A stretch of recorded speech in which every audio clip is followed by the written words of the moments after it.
Hi.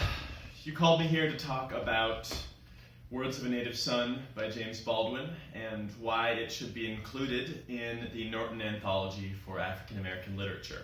Words of a Native Son is classic Baldwin. It is a perfect example of Baldwin's ability to spiral around the point that he's trying to go at in an essay without ever actually making it until the very end of the piece. The way Words of a Native Son is astounding in how it does this is that it integrates these little clues here and there involved in this spiral of little hints that will start to get you to realize and prime your brain for his idea that comes later. This was kind of an exciting piece for some people. They'd think, oh wow, James Baldwin, he's coming up with his new play, he's going to talk about it, he's going to give us the insider view on it. And he does, but that's not actually what he's doing. He's taken this essay, Playboy comes to him and says, hey, we want you to write this piece. Playboy was a huge supporter of the civil rights movement, supporter of women's rights. Playboy's, frankly, motives as a business were aligned with women's rights, so they supported it a lot, donated a bunch of money to it. Playboy may have been a proponent of the women's rights movement and the civil rights movement, but we'll get to that.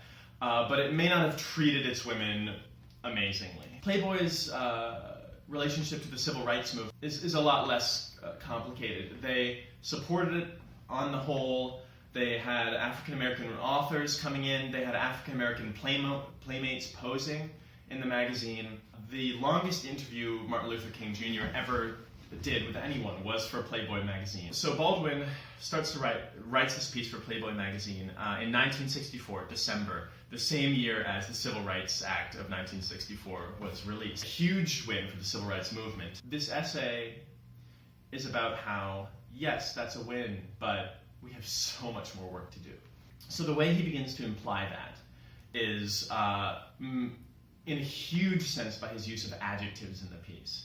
Adjectives are the way we engage with writing as readers. An adjective tells you what to think, and an adjective, because it's telling you what to think, is really an insight into what the author is saying you should engage with the piece. An adjective is kind of the key to the author's mindset in a piece. So the funny thing about Words of a Native Son, though, if you take a close look at it, is there are almost no adjectives in the entire piece.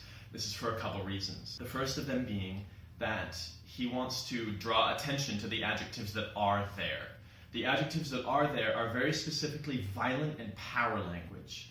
The adjectives that he's using are things like concrete, difficult, oppressed, dead.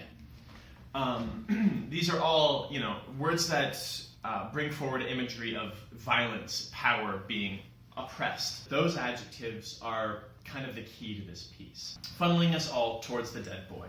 The second reason for his use, this stark use of adjectives, is because due to the lack of adjectives, he doesn't want to give us the answers by describing what he's saying. Baldwin is trying to bring us to his conclusions with our own mindset, by convincing us just using his words and not by making us think the way he thinks, by saying, oh, these are the adjectives, you need to be thinking about what I'm talking about in this way. He does have a few road markers on the way due to these, these very violent, oppressive adjectives here and there, but those are keys. They're not walls. Coming back to these ideas of roadmaps, there are other ways that he's also trying to funnel us into this idea of the dead boy and the problem in America. Mainly his use of alliteration and repetition. He's going to be repeating and alliterating on these D sounds, priming us internally for this idea of death. Now, there are a couple times that he will alliterate upon other things, and interestingly enough, those are BL sounds. I remember the way his blood looked against the black. That repetition there is connecting those two ideas. Blood to black, black blood. The dead black boy that's on all of our consciousness as a nation, and or should be, as Baldwin is saying. The importance of this is, Baldwin says that the role of an artist is to dig down, those D sounds again, digging grave sounds, to dig down to find out what a reality is. That's what he's doing in this essay. He says it at the beginning, this is the role of the artist, and he comes to it by the end. And that's kind of the amazing thing about this piece. The main person who would have been reading this piece would be in 1964.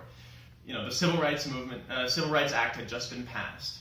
He's reading this piece. He's, looking at some naked ladies. He's relaxing, reading his Playboy magazine, and he says, "Oh, look, James Baldwin. This is what a good author. Let me read this piece. Oh, he's talking about his writing. How fantastic!" And he gets sucked in. But by the end, he'll be brought in to this idea of the dead boy, and it's really dark and heavy. But Baldwin does it in a way with all these little flags and markers on the way, without us realizing that we've been brought to this dark and heavy place. And therefore, it works. It really works. And that's why Words of a Native Son needs to be looked at more. All these amazing Baldwin pieces, Words of a Native Son needs to be right there along with them. So I would like you to consider it in your anthology. And thank you. There we go.